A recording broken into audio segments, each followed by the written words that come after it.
国庆小长假刚过，老公在公司加班，我拎着便当去给他送爱心晚餐，却发现他搂着他的美艳女秘书说：“我媳妇啊，一个垫脚石，老肥婆而已。”大家好，开始今天的分享之前，希望你能点个订阅，我将会分享更多优质的内容。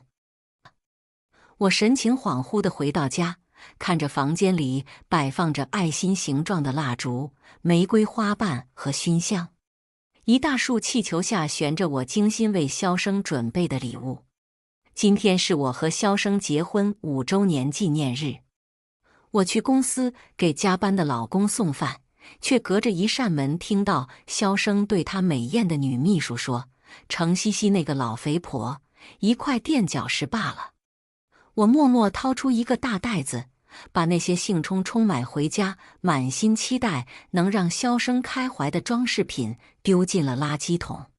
最后，我打量着那份礼物，是肖生念叨了很久的劳力士绿水鬼，犹豫了很久，最终也扔进了可回收箱，希冀着哪个运气好的拾荒人能一眼发现它。心里一阵肉疼，毕竟跟扔钱没什么区别。收拾妥当后，我静静地坐在沙发上等肖生回来，牙齿缝里反复咀嚼着3个字：垫脚石。多么侮辱人的字眼啊！结果是我用心对待的爱人随意在外人面前形容我的。房门打开，肖生一身酒气地走了进来。看到我之后，他微皱了下眉头，流露出一丝难以察觉的厌弃。但他像例行公事一样，在我脸颊上形式主义地印了个吻，随即吹着口哨进了浴室。他路过我身旁，一股淡淡的女士香水飘过来，可我从来不用香水。浴室里，肖生的手机铃声响起，我隐约听到一个女生在电话那头喊：“亲爱的。”随即，电话声音被故意放大水流声所掩盖。5周年纪念日，我一点儿都不感觉甜蜜，只剩茫然。滚烫的心如同被浇了一盆冷水，彻骨的凉。我竟然一点都不了解枕边人真实的样子。今天怎么这么懒，没做饭呢？我都饿死了。肖生用毛巾擦着湿漉漉的头发，从浴室走了出来，不屑地瞥了我一眼：“你不是刚吃饱回来的吗？”肖生坐到我身旁，单手搂住我，但手臂却有些僵硬和敷衍。那种应酬哪是奔着吃饭去的呀？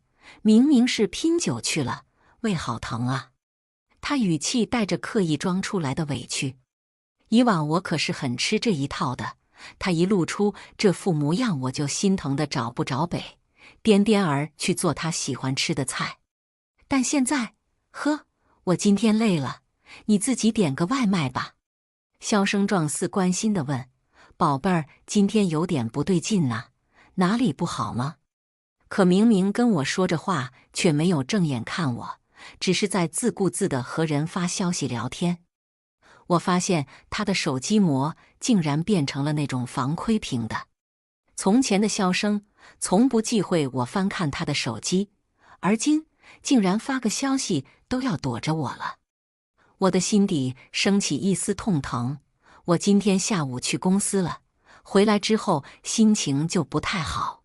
话音刚落，我捕捉到了肖生脸上一闪而过的不耐烦与阴翳，像是做了坏事即将被揭穿的恼羞成怒。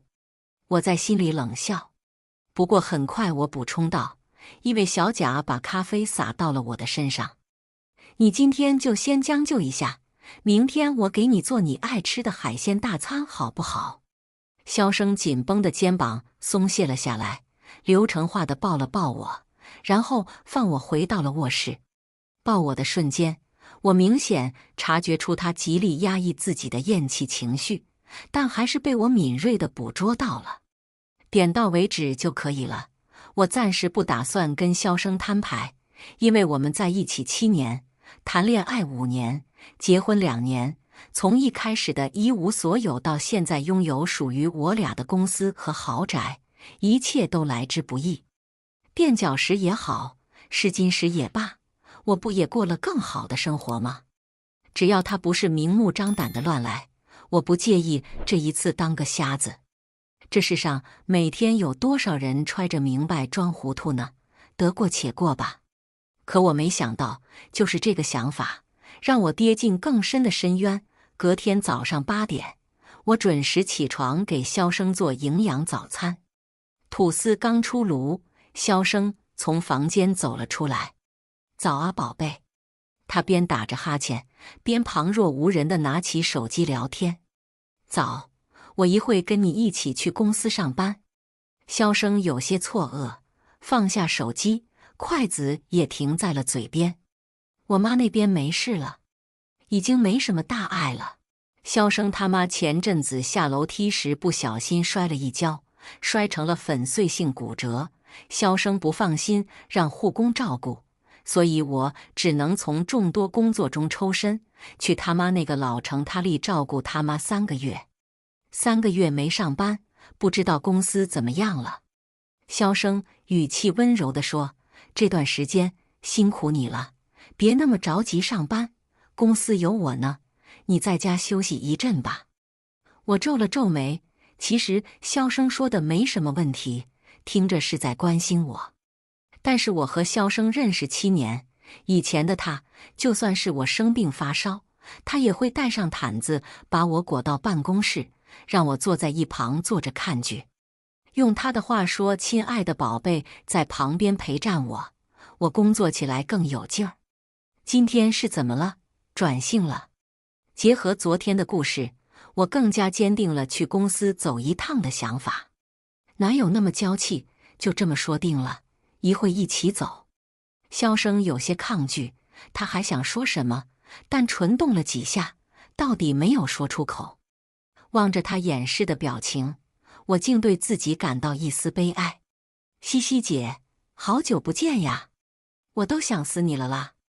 刚踏进公司大门，我的助理苗圃就凑到我身边说道。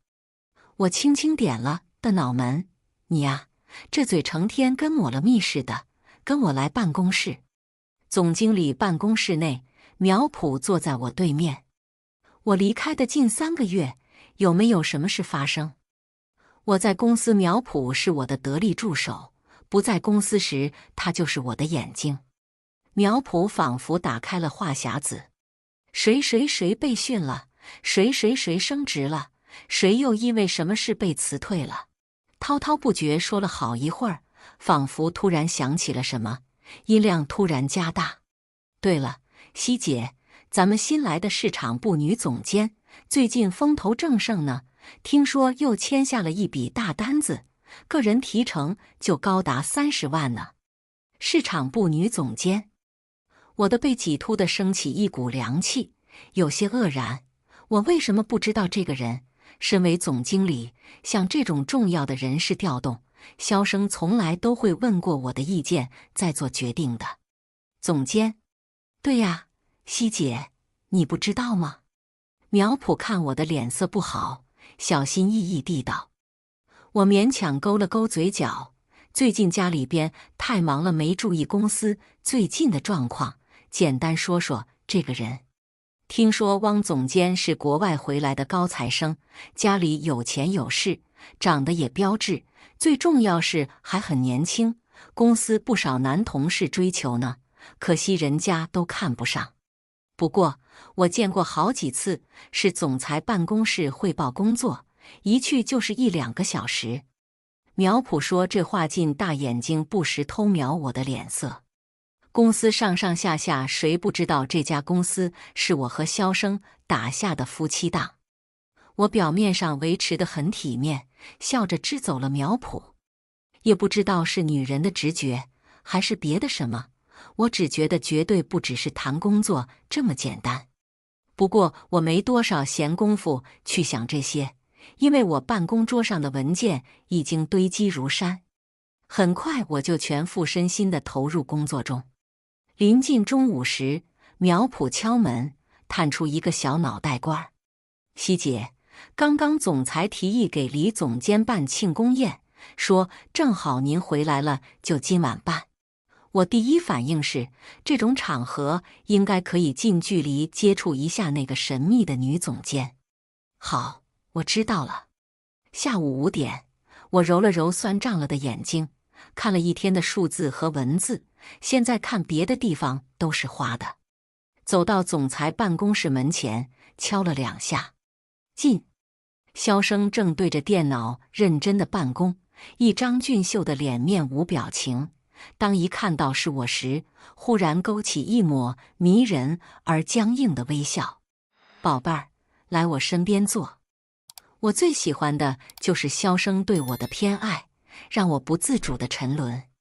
比如他对所有人都是一副淡淡的模样，但在我面前却像个孩子气的大男孩。我坐到他身边，却看到他办公桌上摆着一个精美的手工艺品，是某品牌推出的12生肖绣品，价格高达10万一副。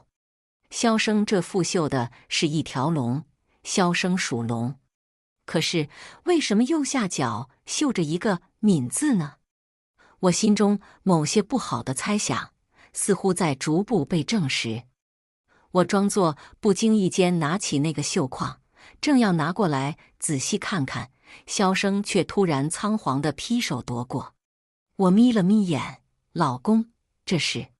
肖生神色有些不自然地把绣框随手扔进了抽屉里。前段时间合作公司的经理送来的，忘了收起了。走吧，回家收拾收拾，然后去宴会现场。肖生，你不知道你撒谎的时候会习惯性地眨眼摸下巴吧？我感觉一股寒气和苍凉从背脊升起，却还要强装镇定。好啊，走吧。晚上到了酒店，我不禁感叹，肖生对这个女总监真的很看重啊。这家酒店是出了名的高消费，而且订的还是豪华包厢。肖生与我白手起家，平时算是比较节俭，这么多年，我从未见过他对身边任何人如此大手笔的消费过，包括我在内。我心底那个不好的猜想越发清晰。跟着肖生来到座位上，我的左手边已经坐了一个打扮精致的女孩。妩媚漂亮是我对她的第一印象。那女孩一见肖生，立马站起身，露出一个灿烂的鄙容，紧接着瞄到了后面的我，嘴角的笑容顿时僵在半空。这位是程总经理吧？你好，我叫汪希敏。他目光骄傲而挑衅。我流程化地笑着握上他伸来的手。早就听说过汪总监的盛名了，真是百闻不如一见啊！不知汪总监的敏是哪个敏呢？聪明的敏。我的心沉了几分，然后狠狠地刺痛。入座后，我左边坐着汪希敏，右边是肖生，推杯换盏间，我不禁对汪希敏的酒量啧舌。对于别的部门总监敬来的酒，他也照单全收，并且能做到面不改色，谈笑风生。怪不得刚来1个月，各部门对他的评价都清一色的好。汪希敏站起身，手举满满一杯酒。这杯酒我想敬肖总，感谢肖总一直以来的栽培，于我而方。您就像我的好哥哥，手把手教我路怎么走才能更顺更宽，谢谢肖总。肖生微笑着与他碰杯，两人对视着一饮而尽，眼神在半空中炽热而深情。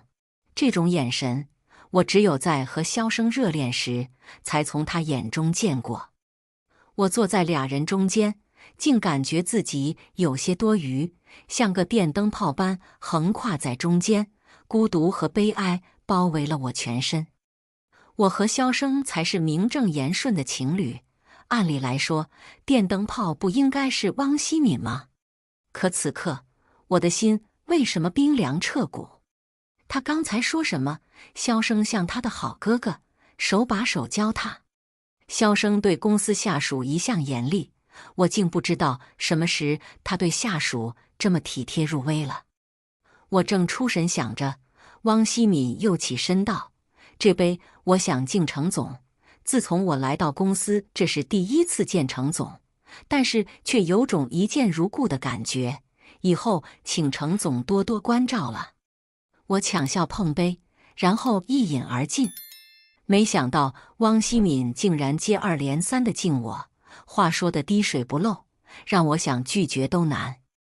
我知道他这是在试探和挑衅，但今天是他的主场，我给足了他面子，每一杯都喝了下去。没一会儿就感到胃里火烧火燎的疼，酒精疯狂撕咬着我的胃，我下意识地按住胃部。程总，你怎么了？身体不适吗？还没等我回答，汪希敏又说道：“是因为我敬你酒的原因吗？我听肖总说你酒量不错才敬你的，没想到。”话一出，桌上的人都看向了我们这边，包括肖生。我余光瞄到肖生露出担忧的神色，只不过不是对着我，而是对着汪希敏。这个认知犹如给我兜头一盆冷水。没事，老毛病了，别那么紧张。汪希敏这才把目光从我身上移开，而我已经没有半点聚餐的兴致。肖生说我酒量好，为什么会跟汪希敏说起这个？还是说这只是两个人聊天中一个微不足道的部分？好不容易挺到饭局结束，众人提议去唱歌。此时的我咬牙挺着胃传来的疼痛，但为了不扫兴，还是答应了下来。结果在车上，后排又是我、肖生、汪希敏。饭桌上也就罢了，车上还是如此，真是难舍难分啊。一路上，汪希敏一直在找话题与肖生聊天，肖生眼神热切地回应着。我捂着胃，强烈不是沉默不语，又成了电灯泡。KTV 包间内，几个性格开朗的员工鬼哭神号地唱着不成调的歌。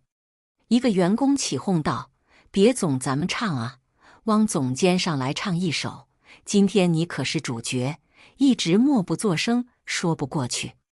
汪希敏大方地站起身接过麦，我想唱一首类似爱情。我震惊抬头看向汪希敏，熟悉的前奏在包厢里响起，把我拉进回忆中。我和肖生是大学时认识的，他是我学长。在一次社团聚餐时，我们在饭桌上相识，彼此都留下深刻的印象。那段时间，我正处于人生中最灰暗的时候，如果不是室友硬拉着我去，我大概会懒死在宿舍。20来岁的肖生帅气阳光，性格体贴开朗，明媚的像一束暖阳，看了就让人过目不忘。酒桌上别人敬我的酒，他看我捂着胃部，面露难色，结果大部分进了他的胃里。我朝他投去关切感动的眼神，或许就是那一次对视，我们认定了彼此。从那之后，肖生对我展开了猛烈的追求。我渴望这种热烈张扬的爱，所以我们在一起了。后来毕业后顺理成章就住在一起了。那是一段甜蜜的过往。肖生会每天早上做好早餐叫我起来吃，吃完后沐着清晨的朝阳一起搭公交去上班。再后来，他不满足于安稳但枯燥的现状，决定创业。我毅然决然辞了职，拿出银行卡所有的积蓄，包括父母发生意外的补偿金，一共280多万，毫无保留地交到他手上。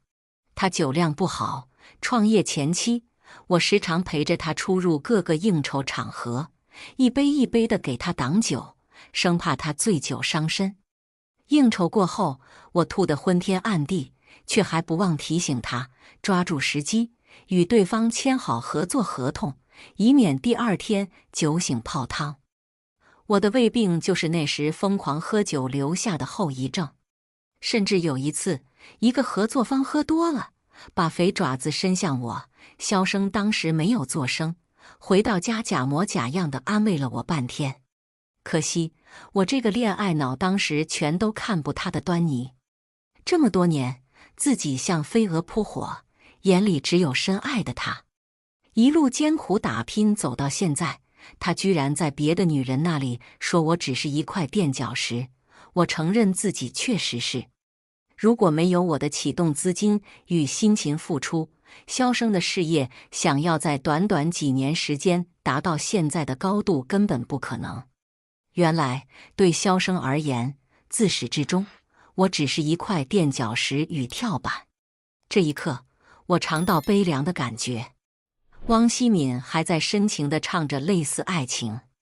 这首歌是我和萧生心照不宣的默契与美好爱情回忆的背景音乐，是刚毕业时每天搭公交车上班时同戴副耳机听的歌。我不相信有那么多巧合，也许就像歌名一样，萧生又遇到爱情了。汪希敏悦耳婉转的歌声从音响里传出，好听的有些失真，好听的让我有些心痛。不得不承认，汪希敏确实比我强多了，比我年轻，比我漂亮，比我家世好，甚至唱歌都比我好听太多了。哎，萧生别小声跟着唱啊，拿麦拿麦，一起唱。一个员工有眼力劲儿的起哄道。萧生隐晦地瞟了我一眼，还是拿起了麦。低沉磁性的男声加上甜腻悦耳的女声，契合度100%。我真想鼓个掌，再打赏给他们250块钱。酒劲上冲，我迷迷糊糊睡了过去，泪水无声地从我脸颊流出。醒来时，包厢里大多数人都躺倒了。我起身走向外面的卫生间，路过消防通道时，熟悉的声音让我停下了脚步。敏敏，你今天过分了哈。生哥，对不起喽。我就是看不惯他嘛，他都人老珠黄了，而且事业上也帮不上你什么忙，你干嘛还惯着他？好了，不要为了不值得的操负生气，乖，亲一个。萧生语气温柔。嘻嘻，好喜欢生哥，我好想。我也喜欢敏敏，声音跌宕起伏。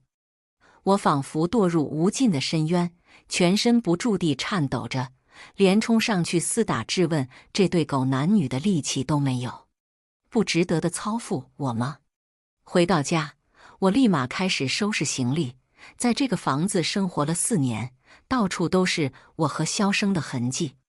情侣牙刷，情侣毛巾，情侣妥协，不过这些我都不打算带走，我只把自己的衣服挑出来，放进行李箱。做好这一切之后，我枯坐在沙发上，对着一世的黑暗发起了呆。当你亲眼看见爱人只对你才露出的偏爱，却毫无保留地展现给了另一个女人，这滋味真是差到了极点。回来了，我对着刚进门的萧生淡淡说道。距离我收拾好行李已经过去3个小时了，让我猜猜这3个小时都发生了什么呢？怕是天雷勾火，一发不可收拾吧？萧生被我吓了一跳，怎么不开灯？吓死人啊！我还到处找你，你怎么先回来了？你不知道原因吗？什么呀，宝贝儿，我头好疼啊，他们太吵了，快给我揉揉这里。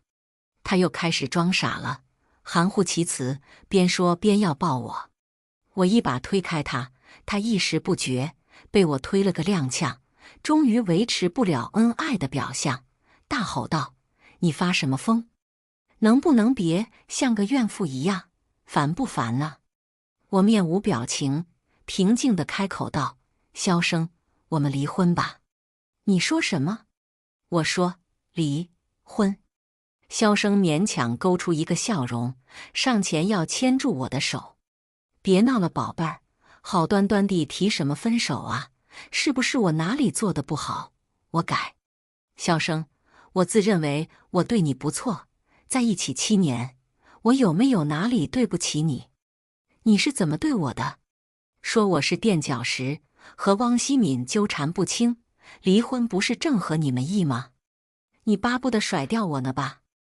我越说越激动，恨不得冲上去扇他2巴掌。不过我已经过了为了一段感情大打出手的年纪了。你都知道了？是。萧生低着头，看不清楚脸上什么表情。他爸是咱们公司目前最大的合作商，你知道拿下这个项目对咱们公司意味着什么吗？你要理解我啊，西西。我一直都知道萧生是个聪明人，但没想到他这么豁得出去，为了一个项目献身。理解你，理解你为了项目献身，背着我和其他女人搞在一起。我冷眼说：西西，你能不能对我有一点信任？我跟他就是逢场作戏，你在商场上驰骋这么多年，这一点你应该懂的呀。萧生，你让我觉得恶心。我走到卧室里，拉起行李箱就往外走。萧生一看我的架势，明白了我是在动真格的。他一把扯过我的行李箱，重重地摔在地上，里面的衣服鞋子散落一地。程西西，别闹了，你要理解我为了公司生存的付出，我不会同意离婚的。我很清楚萧生愤怒的原因，他不愿意分手，无非是为了我手中的股份。我心如明镜。当初公司成立时，萧生是拿出了诚意的，签下合同承诺以后公司做大做强后，表面上他是主事人，内在最大股东还是我。我不过垫脚石而已，你不愿离婚，不过是看在我手上股份罢了。公司是我们2个人创立的，从开始到现在赚的钱都供你支配，我只是每个月固定工资和股东分红而已。现在既然要分手，你分我3000万，我可以把股份给你，不过分吧？我这都是已经很留情面了。萧生目前身家已经达到了9位数，但萧生听到我提钱后，脸色突然变得冷漠无比。西西，我是爱你的，我不想和你分手，咱们7年的感情，提钱就没意思了。公司最近发展新项目，把投了一大笔钱，已经没有多余的资金。你如果乖乖和我一起做一个懂事的贤内助，我还是会对你很好的。听到这话，我想笑。到了这个地步，萧生还想哄我，让我甘愿做他的垫脚石。我连气都不想生了，只想笑，笑我傻，竟然爱了这么一个人渣7年。我眼神决然，你把我之前给你创业的启动资金280万，按照如今的利率，7年化利还我，那是我父母的救助金，从此以后我们各不相干。如果我的父母知道我把钱给了这么一个人渣，一定会很痛心。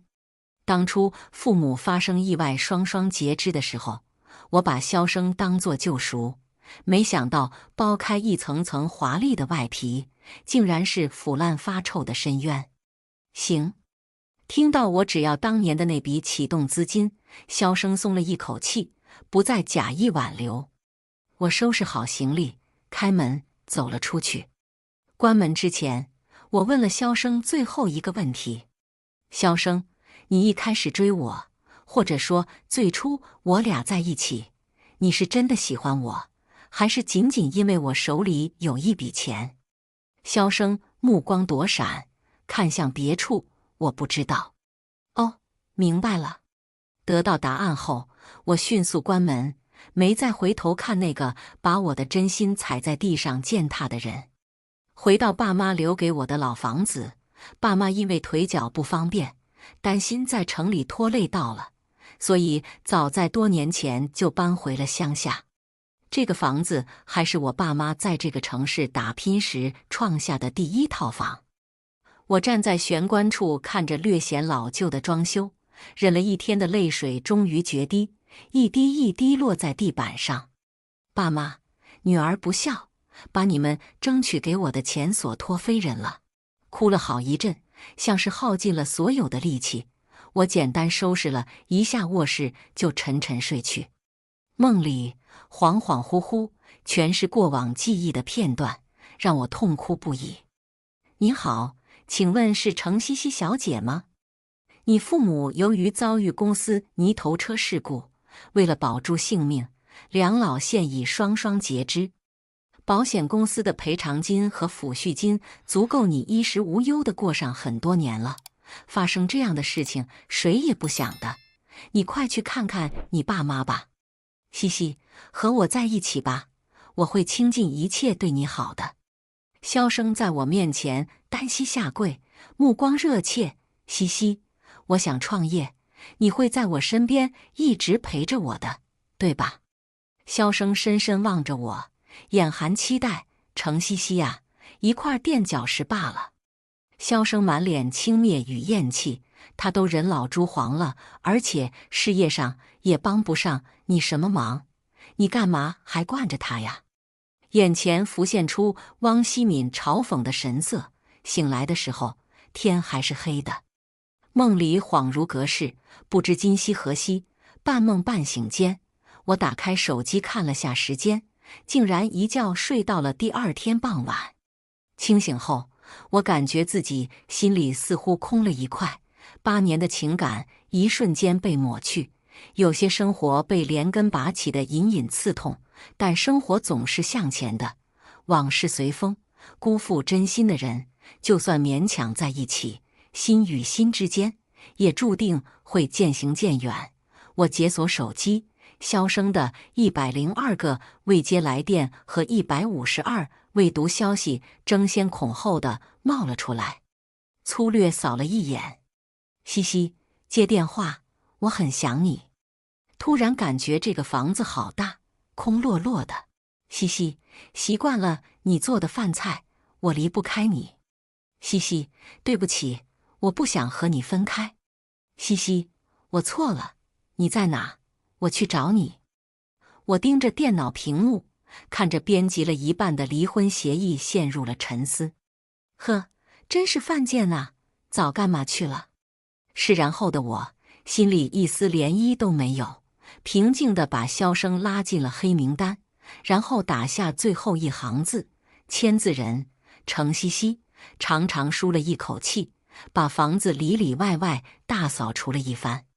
下楼梯扔垃圾时，发现小区门口新开了一家装修精致的奶茶店。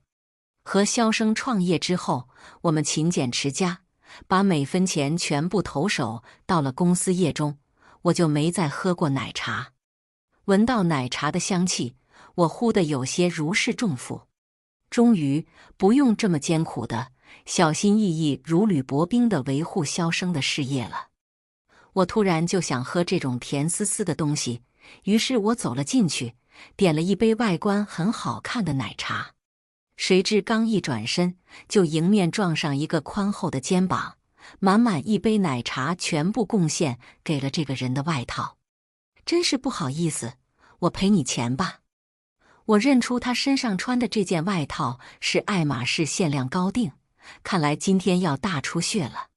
不用，没多少钱。男人脱下脏外套，拎在手里。那怎么好意思呢？我转给你吧。没事，真的不用。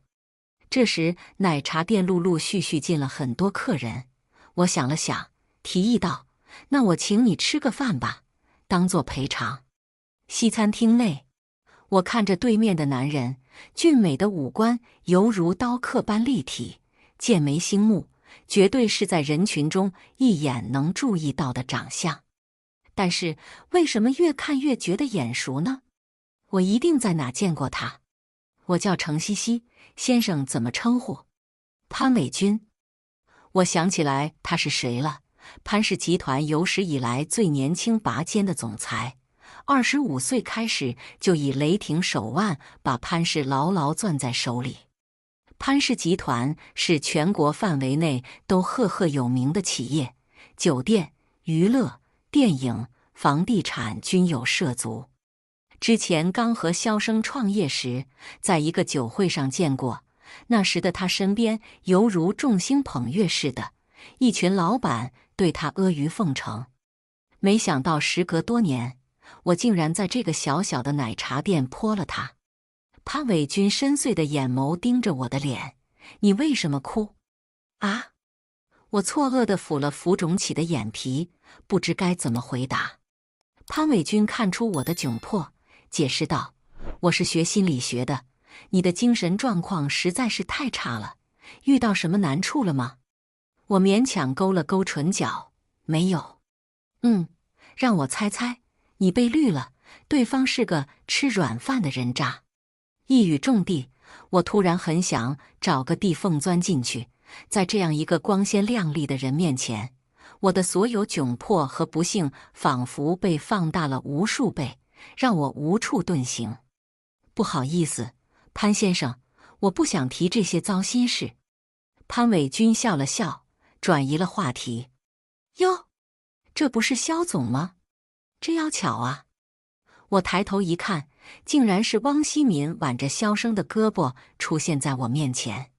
我冷漠地转过头，离婚手续都还没办利落，他们就这么迫不及待地想要公诸于众了。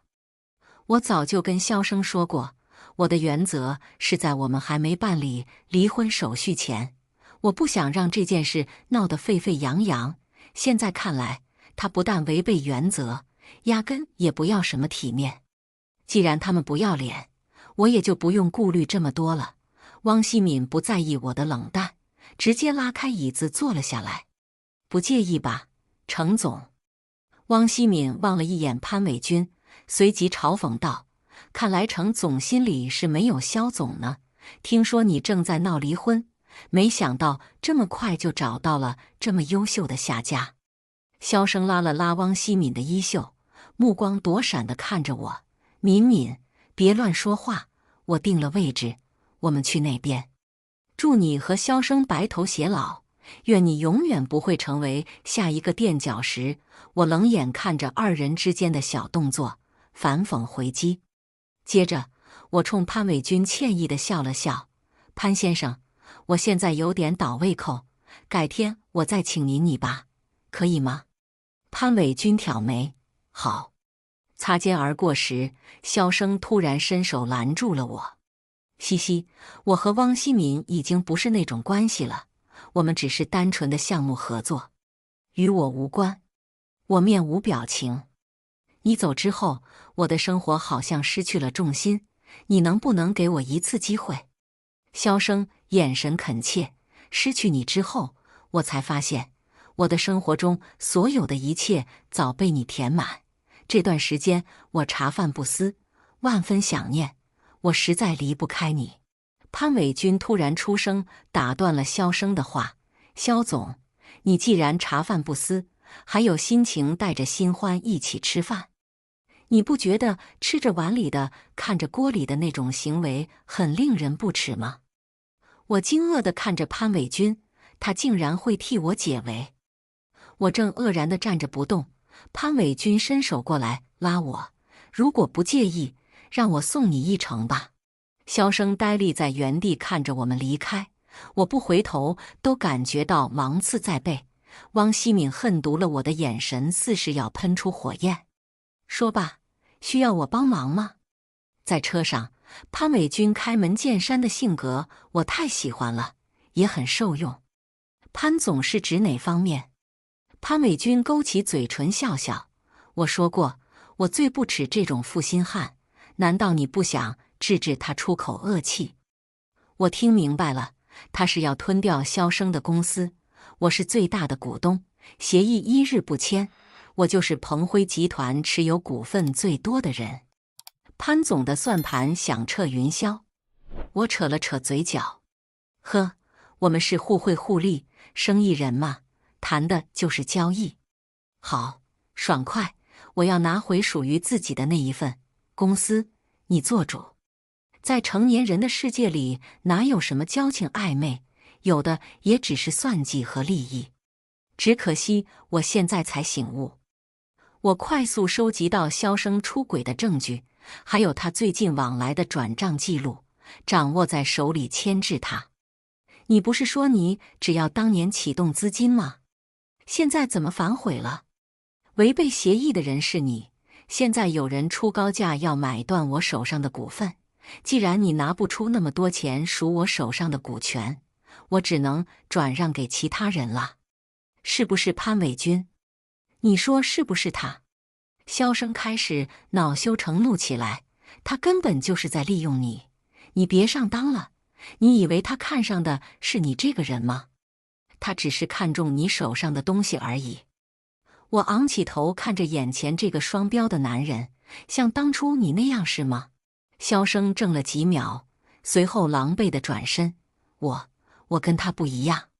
当然不一样，你是把我当成跳板，完成了人生的飞跃，而人家只不过是花钱买自己想要的东西罢了，出手还阔绰，我何乐而不为？嘻嘻，萧生还想解释什么，只是我不再给他机会。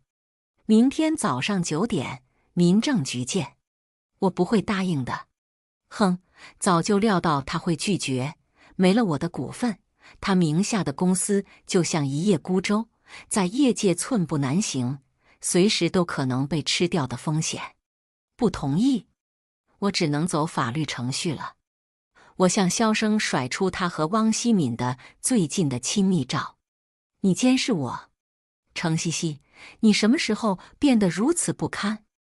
我不屑地看向他，公司大大小小的摄像头数都不数不清，你怎么不说你俩不顾礼义廉耻，在公共场合也控制不住呢？说完，我头也不回地离开，走出公司大门，我长长地舒了口气。忽然，生哥早就不爱你了，你为什么还阴魂不散地缠着他？背后传来的声，不用猜也知道来人是谁。我转身，坦然面对他。听说汪总监家教极好，还是名门望族，不知令尊令堂知道你跟一个有妇之夫纠缠不清，破坏人家的家庭。呵，传出去，这名声也不是那么好听吧？汪希敏是爱面子的，即使他不要脸，他父母怎么也算是有头有脸的人，不可能放任他这样胡来。那又怎么样？爱情不分先来后到，我爱生哥，他也爱我，这就够了。倒是你，赖着一个不爱你的人不肯放手，既不道德也不光彩。说完，汪希敏扭头离去。看着他高傲的背影，我内心的升起一股无名之火，怎么也驱散不去。第二天一大早，我在民政局门口等了近2个小时，萧生姗姗来迟，后面还跟着汪希敏。这是要离婚，结婚一起办理了吗？我看着他俩朝我走来，不禁低头嗤笑。你笑什么？汪希敏果然是敏感的种。我抬头注视着他，我笑你可真是迫不及待。你别太得意，就算没有了你手上那只股份，我也会说服我爸支持生哥把公司做大做强。我冷笑，那是有你这块强硬的垫脚石，我相信萧生的公司一定会再上一个台阶的。萧生阴沉着脸，进去吧，人家等着咱们了。走出民政大门，我一身轻松，望着头顶的阳光，空气也格外清新。昨晚打一个电话给爸妈，告诉他们我离婚了，不过物质上没亏待我。爸妈沉默良久才开口道：生活还要继续，只是以后你要一个人照顾好自己了。我舒一口气，安慰他们道：我一直都把自己照顾得很好，只是以后我不去需要照顾别人了。正要上车，突然迎面涌上一群记者，一个个手握摄影机。请问你是鹏辉集团萧总吗？听说你为了壮大公司规模，不惜抛弃糟糠之妻，看上了我是名门汪家千金，是不是属实啊？这位就是汪小姐是吗？听说你出身名门，为了爱情插足别人的家庭，甘心当背后的第三者，敢问您的家人知情吗？他们同意你们交往吗？听说是汪小姐您亲自逼迫鹏辉集团总裁夫人在今天必须让位，你对此有什么要说的吗？汪希敏气急败坏，你们不要乱说，我可不是第三者，也不屑于此。那你同萧总裁一同出现在民政局是尚未领证了。我扶着车门，看着狼狈的萧生，正护着汪希敏少受闪光灯的骚扰，而潘伟军就在不远处叼着烟，饶有兴味地望着这一切。商场如战场，一箭双雕的把戏从来都是屡见不鲜，只是没想到潘伟军玩得这么溜，真不愧是商业奇才。很快，一夜之间，各大娱乐杂志头条登满了萧声和汪希敏出现在民政局搂抱的板块。八卦很快传遍了业内，公司的员工都知晓了。苗圃打来电话：“程总，你还好吧？”想不到他跟总裁真的有猫腻，董事会已经决定召开决选大会了，因为这是公司股票狂跌，好几个股东吵着嚷着要撤股呢。这是必然的，墙倒众人推，自古以来的真理。现在其他同行正虎视眈眈着萧声手上的公司壳子呢。我倒要看看汪希敏怎么说服他双亲在这舆论满天飞的档口斥巨资扶持萧声。我躺在宽大的大床上高枕无忧，等着有人将彭辉亲自送回到我手上。凭着这几年在商场的历练，潘伟军想把我手上的股份一口闷，也不所撑死。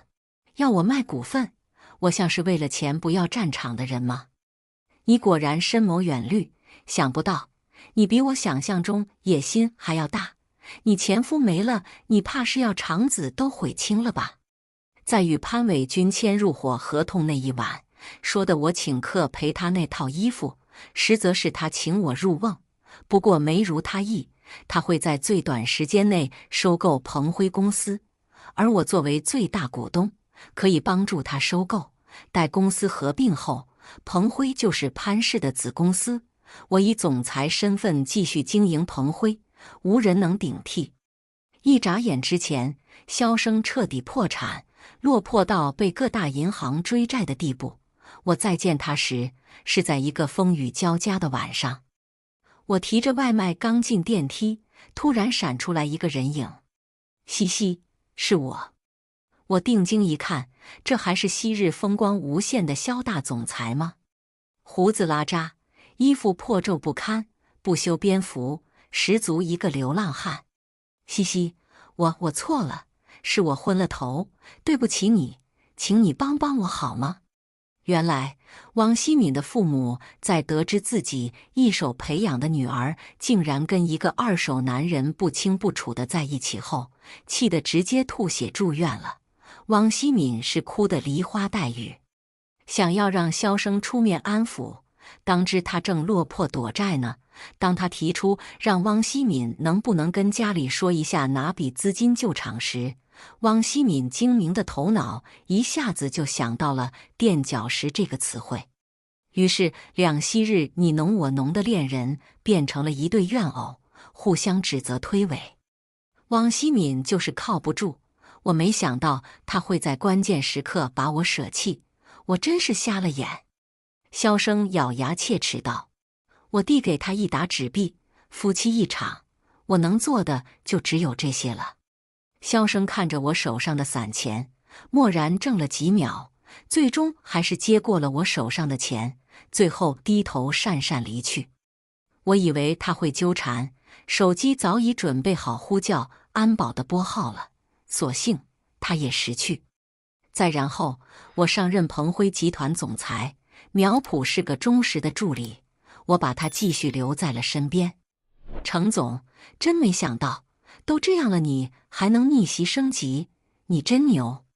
苗圃向我竖起大拇指。